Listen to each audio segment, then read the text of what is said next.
ہر سال کی طرح اس بار بہت سے بچے رمضان کا پہلا روزہ رکھیں گے اور وہ خاصے پرجوش بھی ہوں گے۔ روزہ رکھنے سے پہلے نماز سیکھنی چاہیے اور پھر نماز کا پابند بننا ضروری ہے۔ نماز دین اسلام کا پہلا رکن ہے جو ہر مسلمان پر فرض ہے۔ روزہ اسلام کا ایک ایسا فرض رکن ہے جس میں اخلاقی تربیت کا درس دیا جاتا ہے، جس کے اثرات رمضان المبارک کے بعد پورے سال نظر آتے ہیں۔ اس سے انسان کو اپنی برائیاں چھوڑنے کی ترغیب ملتی ہے، جیسے جھوٹ بولنا بری بات ہے اور روزہ رکھ کر جھوٹ بولنا تو بہت ہی سخت گناہ ہے۔ جھوٹ نہ بولنے سے اللہ خوش ہوتا ہے۔ اسی طرح کسی کو برا بھلا کہنا بھی بہت بری بات ہے اور روزے میں گالی گلوچ کرنا تو بہت ہی برا ہے۔ اس برائی سے ہر صورت بچنا ضروری ہے۔ کسی کو برا کہنا دین کی تعلیم نہیں ہے۔ اس عادت سے نجات پانے کی ضرور کوشش کریں۔ غیبت کے بارے میں سخت تاکید کی گئی ہے کہ اس سے بچنا چاہیے۔ غیبت کرنے والے کو اپنے بھائی کا گوشت کھانے والا کہا گیا ہے۔ فضول باتیں کرنے سے وقت بھی ضائع ہوتا ہے اور حاصل بھی کچھ نہیں ہوتا۔ ہمارے دین میں بھی فضول باتیں کرنے کو سخت ناپسند کیا گیا ہے۔ فضول باتیں کرنے سے بہتر ہے خاموش رہا جائے یا کوئی کتاب پڑھ لی جائے۔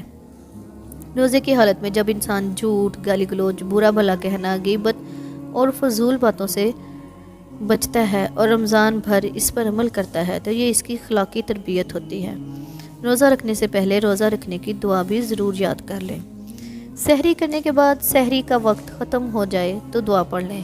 یہ دعا روزے کی نیت ہے، اس کا پڑھنا ضروری ہے۔ اس طرح روزہ کھولنے کی دعا بھی یاد کرنی چاہیے۔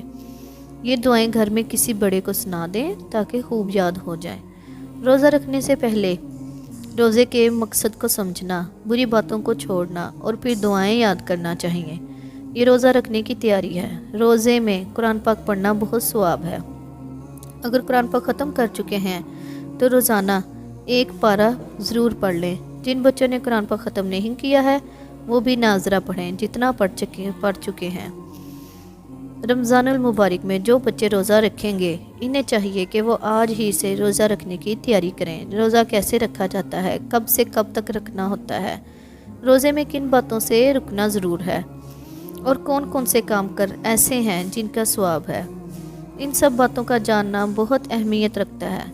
اور جو بات سمجھ میں نہ آئے اسے گھر کے بڑوں سے پوچھ لینا چاہیے تاکہ روزے کا اصل مقصد اور روزے کی اہمیت کو سمجھ سکیں۔